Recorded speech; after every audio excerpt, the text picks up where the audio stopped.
Demokrasi Pancasila adalah suatu sistem demokrasi yang berdasarkan pada asas kekeluargaan dan gotong royong yang bertujuan untuk kesejahteraan rakyat, memiliki kandungan berupa unsur-unsur kesadaran dalam bereligius, menjunjung tinggi kebenaran, budi pekerti luhur, dan kecintaan, berkesinambungan, dan berkepribadian Indonesia. Menurut Profesor Notonegoro, demokrasi Pancasila adalah kerakyatan yang dipimpin oleh hikmat kebijaksanaan dalam permusyawaratan perwakilan yang berketuhanan yang Maha Esa, yang berkemanusiaan yang adil dan beradab, yang mempersatukan Indonesia, dan yang berkeadilan sosial bagi seluruh rakyat Indonesia. Prinsip pokok demokrasi Pancasila: adanya perlindungan terhadap hak asasi manusia, pengambilan keputusan atas dasar musyawarah, peradilan yang merdeka. Berarti badan peradilan atau kehakiman merupakan badan yang merdeka, artinya terlepas dari pengaruh kekuasaan pemerintah dan kekuasaan lain, contohnya seperti presiden, BPK, DPR, atau lainnya. Adanya partai politik dan organisasi sosial politik karena berfungsi untuk menyalurkan aspirasi rakyat. Adanya pelaksanaan pemilihan umum. Kedaulatan ada di tangan rakyat dan dilaksanakan menurut Undang-Undang Dasar. Ada di pasal 1 ayat 2 UUD 1945. Keseimbangan antara hak dan kewajiban. Pelaksanaan kebebasan yang bertanggung jawab secara moral kepada Tuhan Yang Maha Esa, diri sendiri, masyarakat, dan negara ataupun orang lain. Menjunjung tinggi tujuan dan cita-cita nasional. Kemudian pemerintah berdasarkan hukum. Dalam penjelasan UUD 45 dikatakan bahwa Indonesia ialah negara yang berdasarkan hukum dan tidak berdasarkan kekuasaan belaka. Pemerintah berdasar atas sistem konstitusi, tidak bersifat absolutisme. Kekuasaan yang tertinggi berada di tangan rakyat. 7 sendi pokok demokrasi Pancasila. Pertama, Indonesia ialah negara yang berdasarkan hukum.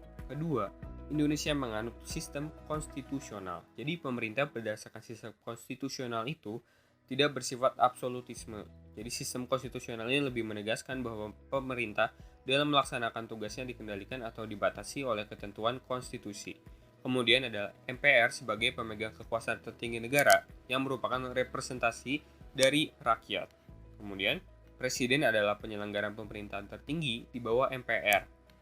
Kemudian, terdapat pengawasan Dewan Perwakilan Rakyat. Dewan Perwakilan Rakyat memiliki hak-hak sebagai berikut, yaitu hak tanya, hak interpelasi, hak mosi, hak angket, hak petisi. Kemudian, Menteri Negara adalah pembantu Presiden dan tidak bertanggung jawab kepada DPR. Kemudian terdapat juga kekuasaan kepala negara tidak tak terbatas. Jadi artinya pemerintahannya tidak boleh diktator, artinya kekuasaan tidak tak terbatas. Fungsi demokrasi Pancasila. Adapun fungsi demokrasi Pancasila adalah sebagai berikut: menjamin adanya keikutsertaan rakyat dalam kehidupan bernegara. Misalkan, ikut menyukseskan pemilu, ikut menyukseskan pembangunan, ikut duduk dalam badan perwakilan atau permusyawaratan, menjamin tetap tegaknya negara Republik Indonesia, menjamin tetap tegaknya negara kesatuan RI yang mempergunakan sistem konstitusional, menjamin tetap tegaknya hukum yang bersumber pada Pancasila, menjamin adanya hubungan yang selaras, serasi, dan seimbang antara lembaga negara, menjamin adanya pemerintahan yang bertanggung jawab. Demokrasi Pancasila merupakan demokrasi deliberatif juga. Mengapa? Dalam pembukaan UUD 45, alinea keempat dan sila keempat Pancasila, dirumuskan bahwa kerakyatan yang dipimpin oleh hikmat kebijaksanaan dalam permusyawaratan perwakilan. Dengan demikian, berarti demokrasi Pancasila merupakan demokrasi deliberatif. Dalam demokrasi deliberatif terdapat 3 prinsip utama. Pertama, prinsip deliberasi, artinya sebelum mengambil keputusan, perlu melakukan pertimbangan yang mendalam dengan semua pihak yang terkait.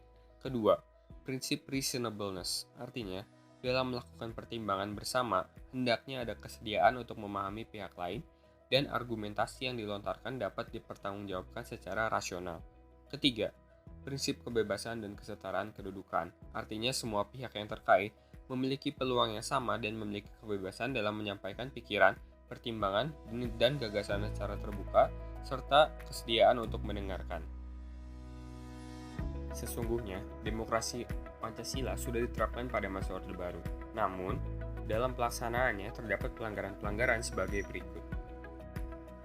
Semaraknya KKN, pembangunan tidak merata, kesenjangan daerah, kecemburuan terhadap transmigran, kesenjangan sosial, pelanggaran HAM terutama terhadap warga Tionghoa, kritik dibungkam, oposisi diharamkan, penggunaan kekerasan untuk keamanan seperti Petrus atau penembak misterius, tidak ada rencana suksesi atau penggantian kekuasaan, terdapat juga kebiasaan asal bapak senang, ada dua fungsi ABRI, dan swasta mendominasi ekonomi.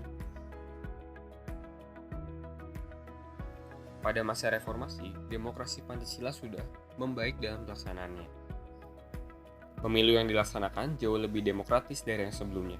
Rotasi kekuasaan dilaksanakan dari mulai pemerintahan pusat sampai pada tingkat desa. Pola rekrutmen politik untuk pengisian jabatan politik dilakukan secara terbuka. Kemudian sebagian besar hak dasar bisa terjamin, seperti adanya kebebasan menyatakan pendapat. Nah, untuk menjalankan Pancasila demokrasi secara benar, maka terdapat pelaksanaan-pelaksanaannya sebagai berikut. Pertama, dalam kegiatan bidang politik. Setiap warga negara wajib mensukseskan setiap pelaksanaan pemilu dengan asas luber jurdil untuk memilih wakil-wakil rakyat demi pergantian kepemimpinan nasional dan kesinambungan pelaksanaan pembangunan nasional. Kedua, Pancasila harus dimatapkan sebagai dasar negara dan asas dalam landasan bagi semua ormas dan organisasi politik. Ketiga, kita turut serta dalam mewujudkan aparatur negara yang bersih, berwibawa, bertanggung jawab, mengabdi, dan profesional melalui pengawasan penyelenggaraan ketatanegaraan.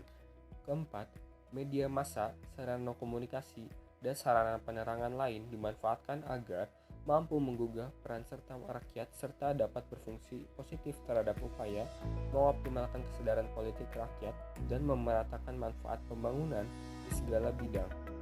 5. Dalam mengambil keputusan atas suatu masalah, diusahakan sejauh mungkin melalui pendekatan-pendekatan musyawarah untuk mufakat. Dalam bidang ekonomi, 1. Berpartisipasi aktif dalam ikut serta menentukan anggaran dan pendapatan belanja negara melalui lembaga DPR.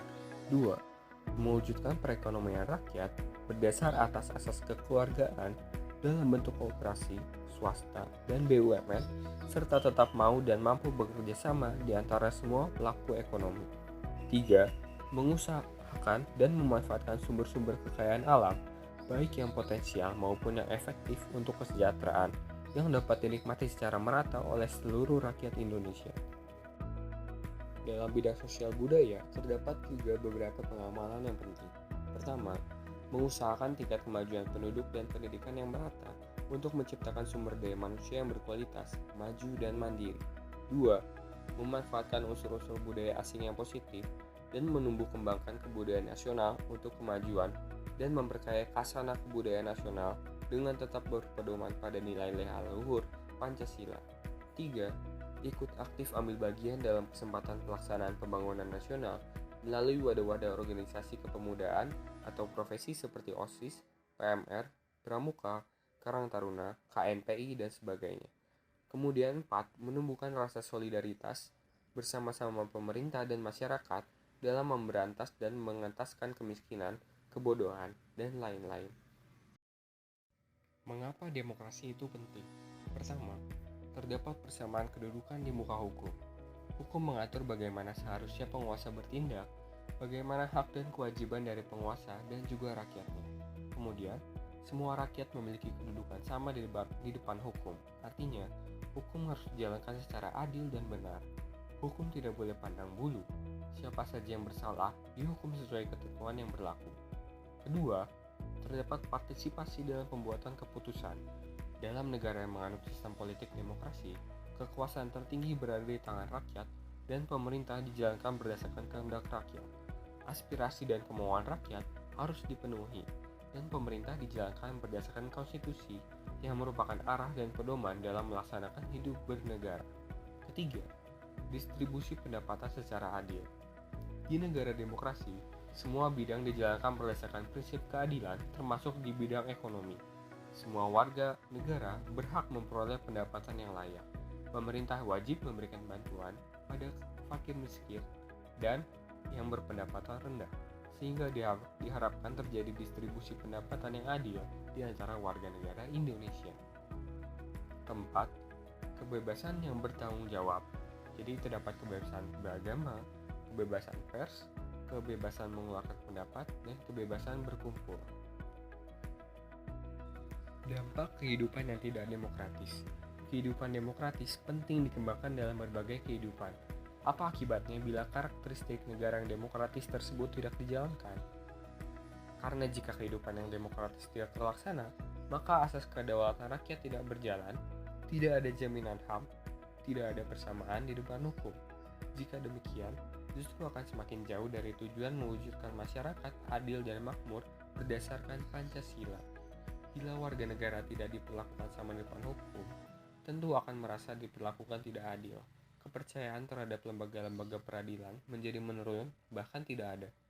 Bila masyarakat tidak diberi kesempatan yang sama untuk mencari pekerjaan dan memperoleh penghidupan yang layak, maka masyarakat akan menganggur. Jumlah fakir miskin bertambah banyak dan semakin terlantar kehidupannya. Akibat negatif juga akan dirasakan dalam kehidupan sehari-hari di keluarga, sekolah, dan masyarakat. Jika guru tidak memberi kesempatan bertanya, mengemukakan pendapat, berdiskusi, maka pemahaman siswa terhadap pelajaran juga menjadi kurang optimal.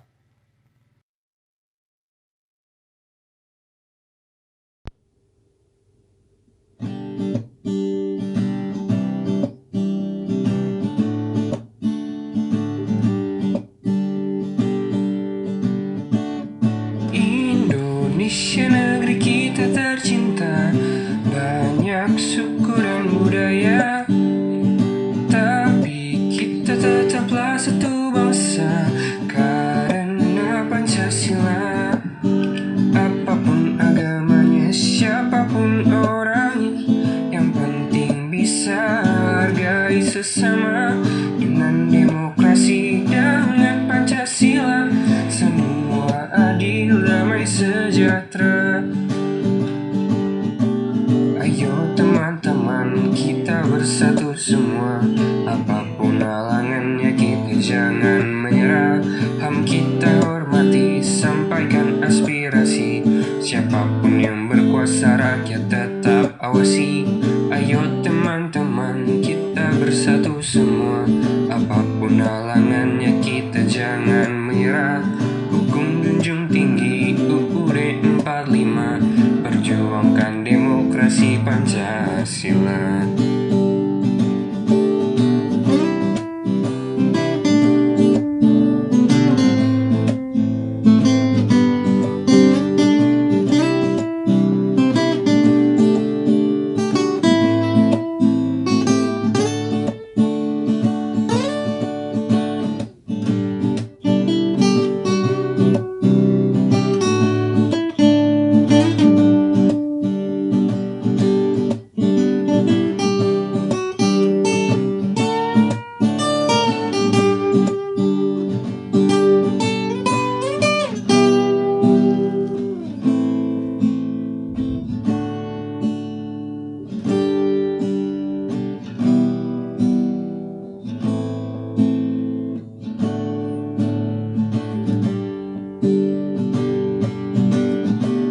Ayo teman-teman, kita bersatu semua.